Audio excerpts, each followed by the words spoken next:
So hey everyone, welcome back to our channel TSD IT Tutorial, and today I am going to explain you what is plagiarism in research paper. Okay, so before we jump in, make sure to hit that subscribe button and ring the notification bell so you never miss out on our latest content. So let's get started. So our topic is plagiarism. So plagiarism is the act of presenting the work of another as your own.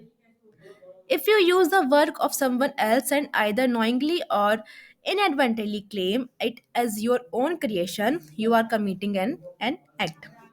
And we can also say plagiarism is when you present someone else's work as if it's your own. If you use someone else's work and claim it as yours, whether you do it on purpose or by mistake, it's considered plagiarism. In other words, we can also say plagiarism is like taking someone else's work and saying it yours. If you use something created by someone else and pretend you made it, that's plagiarism. Okay, so now perhaps you must have understood its meaning. So let's move on our next slide. Okay, so there is a topic: what focus can plagiarism take in?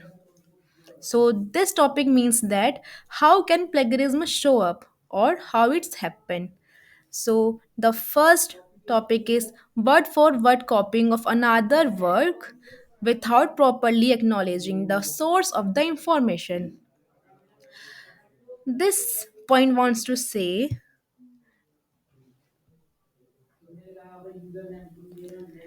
this means that we are taking others' content but not crediting it. And in other words, we can also say taking someone else's work word for word and not properly crediting the original source. Get it? And so our next point is paraphrasing the work of another without acknowledgement. Okay, it means rewriting someone else's work in your own words. Understand?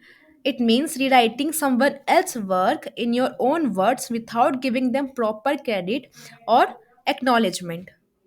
Okay, so our third point is failing to properly cite your source, even if that failure is inadvertent. It means not giving proper credit to your own information source, even if it happens unintentionally or by mistake. So, this lets us know that we have to give credit whether it was copied by mistake or copied intentionally. Our last point is attributing information to a source from which it didn't come. It means wrongly crediting information to a source that didn't provide it. So we should keep in mind that whoever's content we are taking, we are giving credit to them and not to anyone. So our today's topic ends here. See you in next video.